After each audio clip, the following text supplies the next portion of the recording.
Good morning students. आज हम बात करेंगे अस्पताल में यूज होने वाले जितने भी इंस्ट्रूमेंट्स होते हैं उनके बारे में।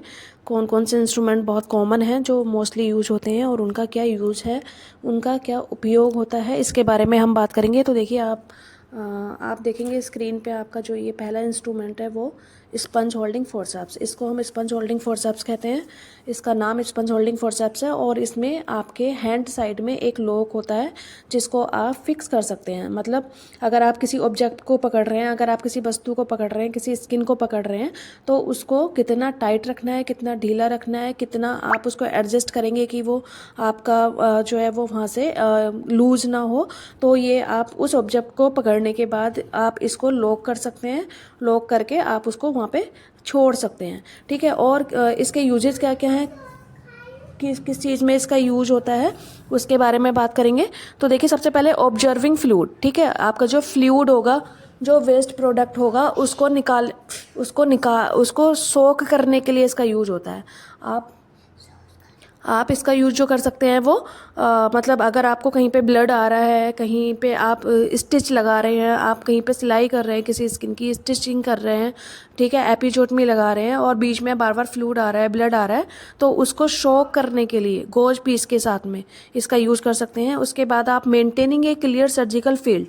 अगर आप किसी ऑब्जेक्ट को एग्जामिन कर रहे हैं, मतलब आप किसी को चेक कर रहे हैं, कोई बॉडी पार्ट को चेक कर रहे हैं, लेकिन उसके आगे कोई दूसरी चीज़ें आपको डिस्टर्ब कर रही हैं आने में, तो उस चीज़ को सेपरेट करने के लिए भी आप इसका यूज कर सकते हैं। प्रिवेंटिंग कंटामिनेशंस।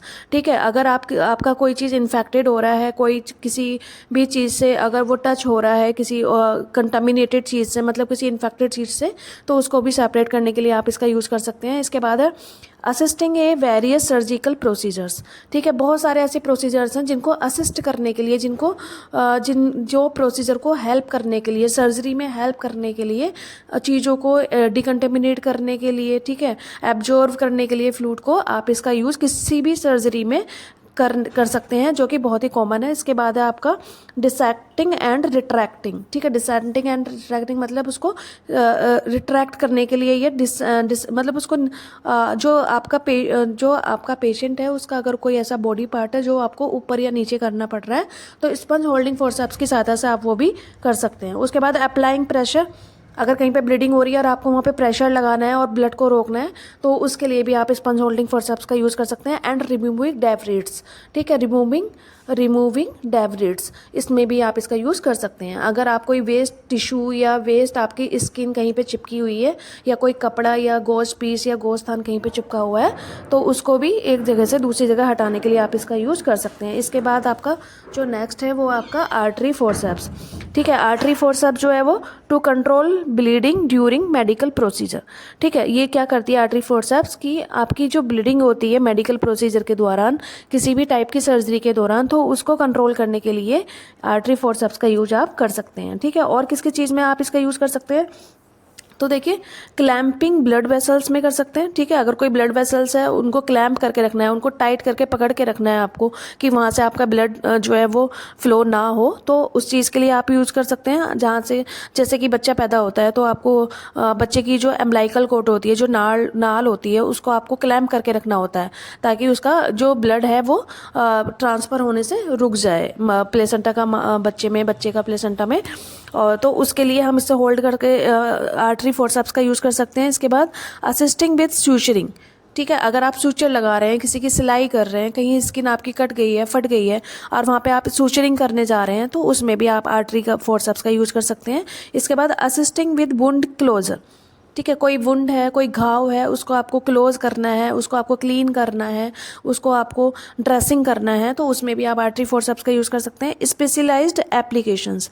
ठीक है। कुछ एप्लीकेशंस हैं जिनमें आप इसका यूज़ कर सकते हैं, जैसे कोल्ड एप्लीकेशन, हॉट एप्लीकेशन।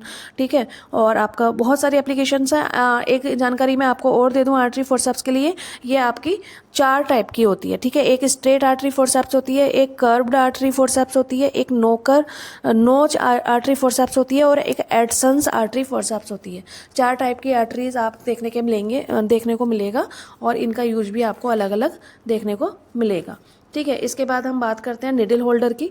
तो आपको अच्छे से पता है उसका नाम ही निडल होल्डर है। तो निडल होल्डर जो है हम किसी भी निडल को अच्छे से एडजस्ट करने के लिए, उसको होल्ड करने के लिए इसका यूज़ कर सकते हैं, क्योंकि इसका नाम ही क्या है, निडल होल्डर है।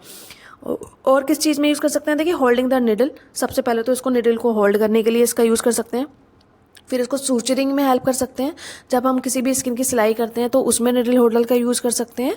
उसके बाद यूज़ अप्रोक्सीमेशंस, टिश्यू अप्रोक्सीमेशंस, मतलब टिश्यू को अप्रोक्सीमेशन करने के लिए, उस टिश्यू को हटाने के लिए, टिश्यू को एडजस्ट करने के लिए, आपके बॉडी के जो टिश्यूज होते हैं, जो आपकी बॉडी की खाल होती है, उसको हम सेपरेट करने के लिए या उसको एडजस्ट करने के लिए, उसको पास में लाने के लिए भी निडल होल्डर का उपयोग कर सकते हैं। इसके बाद माइक्रो सर्जरी में, ठीक है, अगर आप कोई माइक्रो सर्जरी करने जा रहे हैं, माइक्रो सर्जरी मतलब बहुत ही रेयर, बहुत ही बारीक वाली सर्जरी अगर आप करने जा रहे हैं तो उसमें भी इसका यूज़ कर सकते हैं। इसके बाद नोट टाइपिंग, ठीक है, आप नोट बनाने में अगर आप कोई भी सूचरिंग करने जा रहे हैं, कुछ भी सिलाई करने जा रहे हैं स्किन की, तो उसकी नोट बनाने में, उसमें गांठ लगाने में आप इसका यूज़ कर सकते हैं। ठीक है। उसके बाद हम जो बात करेंगे वो करेंगे चिटिल फोर्सेप्स की। ठीक है, चिटिल फोर्सेप्स की जब हम बात करेंगे तो देखिए इसका बहुत ही मेन, कॉमन और एवरी एरिया में इसका यूज होता है। आपके हॉस्पिटल के सारे एरियाज़ में चिटिल फोर्सेप्स का यूज किया जा सकता है। ठीक है। तो चिटिल फोर्सेप्स जो है वो हम करते हैं maintain the sterility of surgical instrument and materials during medical procedure. ठीक है।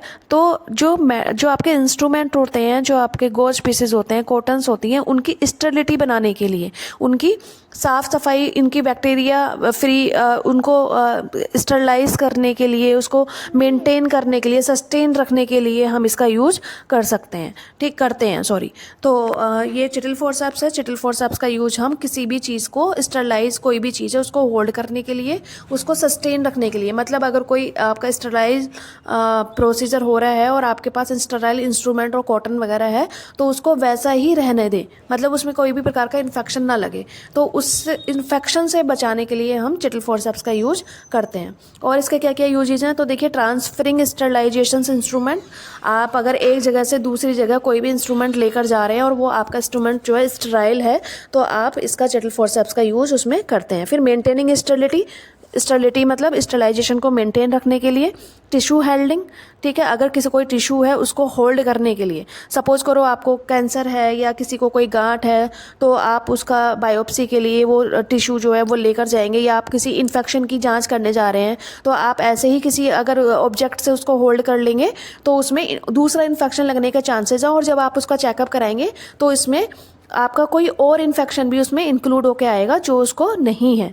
तो अगर आप किसी चीज़ की बायोप्सी कराने जा रहे हैं तो उस पार्ट को होल्ड कर सकते हैं चिटिल फोर्सेप्स से, ताकि उसमें बाहर से कोई इन्फेक्शन ना लगे। इसके बाद होल्डिंग द मैनिपुलेटिंग, ठीक है, आप जो होल्ड कर सकते हैं किसी भी मैनिपुलेट को, किसी भी वस्तु को, किसी भी चीज़ को। ठीक है, ये सारी चीज़ें हम यूजेस जो हैं वो चिटिल फोर्स का हम करते हैं। उसके बाद देखिए आपका टिश्यू फोर्सेप्स विद टूथ। तो आप देखिए Cheatle forceps tissue forceps with tooth का मतलब है इसमें जो आगे की तरफ नोक बनी हुई होती है, आप ये देखेंगे आगे की तरफ जो इसमें नोक बनी हुई है, ठीक है, ये जो टीथ बने हुए हैं, टीथ जो बने हुए हैं, तो इसका जो उपयोग, जो टीथ बने हुए हैं आगे की तरफ, इसलिए इसका नाम है टिश्यू फोर्सेप्स विद टीथ। देखिए आप ये देखेंगे कि इसमें आपके टूथ बने हुए हैं। ठीक है, ये जो टूथ बने हुए हैं इसी का नाम हम क्या कहते हैं, ये आपका टिश्यू फोर्सेप्स विद टीथ। इसके यूजेस क्या क्या हैं, देखिए ग्रास्प स्मॉल स्टेरिलाइज ऑब्जेक्ट, ठीक है, ग्रास्प स्मॉल स्टेराइल ऑब्जेक्ट्स, आप किसी भी छोटे से छोटे स्टेराइल ऑब्जेक्ट को इससे होल्ड कर सकते हैं। इसके बाद सर्जिकल प्रोसीजर में ये यूज होता है। उसके बाद लेबोरेटरी में ये बहुत ज़्यादा यूज होता है, लैब में किसी भी ऑब्जेक्ट को होल्ड करने के लिए। सपोज करो आप कोई टिश्यू का एग्जामिन कर रहे हैं, किसी फ्लूइड का एग्जामिन कर रहे हैं, तो वो इतने छोटे होते हैं कि आप अगर उसे हाथ से होल्ड करोगे, अपने हैंड से होल्ड करोगे, तो वो इतना विजिबल नहीं होगा। तो उस यूज़ में हम टिश्यू फोर्सेप्स विद टीथ का यूज करते हैं। It is also use to the hold tissue and also use for vaginal delivery. Vaginal delivery में भी हम इसका यूज़ करते हैं। जब हम एपिजोटमी लगाने जा रहे होते हैं तो हम दोनों स्किन को पास लाने में वेजाइनल डिलीवरी में भी टिश्यू फोर्सेप्स विद टीथ का यूज़ करते हैं। उसके बाद रिमूवल ऑफ सूचरिंग, जब आपके कांटे सूख जाते हैं, जब आपके कांटे भर जाते हैं, जब हम उनको रिमूव करते हैं स्किन से, तभी भी हम इसका यूज़ करते हैं टिश्यू फोर्सेप्स विद टीथ को, जो थ्रेड होता है उसको होल्ड करने के लिए। ठीक है, डेंटल प्रोसीजर में और सबसे ज़्यादा यूज जो होता है ये डेंटल प्रोसीजर में होता है, जो दांत वाले डॉक्टर होते हैं वो यूज़ करते हैं इसका। ठीक है, ये हैं इसके कुछ मुख्य यूजेस। ठीक है, मुख्य इसके जो यूज़ करने के तरीके हैं वो। इसके बाद देखिए लास्ट है हमारा बैंडेज सीजर। ये आप जो कर्व्ड वाली प्लेन सीजर देख रहे हैं इसको बैंडेज सीजर बोलते हैं। बैंडेज सीजर हम किस में यूज़ करेंगे? देखिए कटिंग बैंडेज एंड ड्रेसिंग में। ऑब्वियसली इसका नाम ही बैंडेज सीजर है, तो सबसे पहले हम बैंडेज को कट करने में, जो आपकी पट्टियाँ होती हैं उसको काटने में और उसको ड्रेसिंग करने में इसका यूज़ करते हैं। उसके बाद रिमूविंग बैंडेज सेफ्टी। ठीक है, अगर आप किसी की ड्रेसिंग को रिमूव कर रहे हैं तो उसमें भी इसका यूज़ कर सकते हैं, उसको काटने में, उसको निकालने में। इसके आगे जो ये नोक बनी हुई है, जो फ्लैट बनी हुई है, इसका बेनिफिट ये होता है कि ये पेशेंट को लगती नहीं है, पेशेंट को इससे चोट नहीं लगती है, पेशेंट को किसी भी तरह का हार्म नहीं होता है इससे, इसलिए ये आगे से ब्लंट दी है आपकी जो इसकी नोक दी है। ठीक है, इसके बाद ट्रिमिंग, सूचरिंग और स्टेपल्स। ठीक है, अगर आप किसी भी कटे फटे इंसान को अगर स्टेपल वाले सूचर लगा रहे हैं, ठीक है, जैसे आप कॉपी में स्टेपल लगाते हैं, पिंस लगाते हैं, ऐसे ही स्किन में भी स्टेपल वाले सूचर लगाए जाते हैं, तो सर्जिकल सूचर में भी हम इसका यूज़ करते हैं। उसके बाद कटिंग मटेरियल्स में। ठीक है, जितने भी मटेरियल्स होते हैं आपके, जैसे कि आपके जितने भी थोटर मटेरियल्स होते हैं, जैसे कि प्लास्टर ऑफ पेरिस हुआ, फैब्रिक हुआ, अगर किसी का हड्डी टूट गई, आपने उसको प्लास्टर लगवाया है तो उसको काटने में भी हम इसका यूज़ करते हैं, जिससे कि वो पेशेंट को आप अंदर से, जब इसको अंदर से डालेंगे प्लास्टर ऑफ पेरिस के, तो उसको चुभेगा नहीं है, उसको चोट नहीं लगेगी, उसको इरिटेट नहीं करेगा, इसलिए हम इसका यूज़ उसमें भी करते हैं। ठीक है, इसके बाद आपका लास्ट है वेजाइनल वॉल रिट्रैक्टर। तो आप जो ये शेप देख रहे हैं ये वेजाइनल वॉल रिट्रैक्टर की होती है। ये दोनों तरफ से स्पून शेप का बना हुआ होता है और इसमें घटान बने हुए होते हैं, इसमें ये निशान बने हुए होते हैं, जिससे कि रिट्रैक्ट करने में इजीनेस होता है। ठीक है, तो ये गायनेकोलॉजिकल प्रोसीजर में यूज होता है। इसका जो मेन काम है वो है आपका रिट्रैक्शन एंड विजुअलाइजेशन। ठीक है, आप किसी भी चीज़ को विजुअलाइज करने के लिए इसका यूज़ कर सकते हैं, किसी भी चीज़ को अच्छे से एग्जामिन करने के लिए, देखने के लिए इसका यूज़ कर सकते हैं।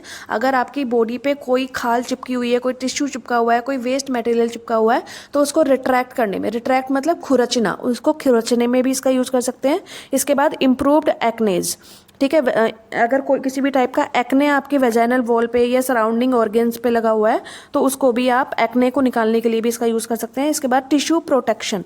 ठीक है, अगर आप किसी टिश्यू को बचाना चाहते हैं, सपोज करो कि आपका जो आपका इन्फेक्टेड एरिया है उसमें हाफ एरिया आपका इन्फेक्टेड है, हाफ ठीक है, लेकिन अगर आप उसको किसी भी चीज़ से बाहर निकालेंगे तो आपका पूरा का पूरा एरिया ही उसमें कवर्ड होगा, इन्फेक्टेड वाला भी और नॉन इन्फेक्टेड वाला भी। तो जो नॉन इन्फेक्टेड वाला एरिया है उससे आप वेजाइनल वॉल रिट्रैक्टर से सेपरेट करके केवल इन्फेक्टेड वाले एरिया से किसी भी ऑब्जेक्ट को बाहर लेकर आ सकते हैं। ये इसके मुख्य यूज हैं। तो ये अगर आपको इन्फॉर्मेटिव लगी हो तो please go with through this. और ये आपके कुछ बहुत ही ज़्यादा ज़रूरी इंस्ट्रूमेंट हैं जो हमारे हॉस्पिटल में डेली बेसिस पे यूज होते हैं। Thank you so much.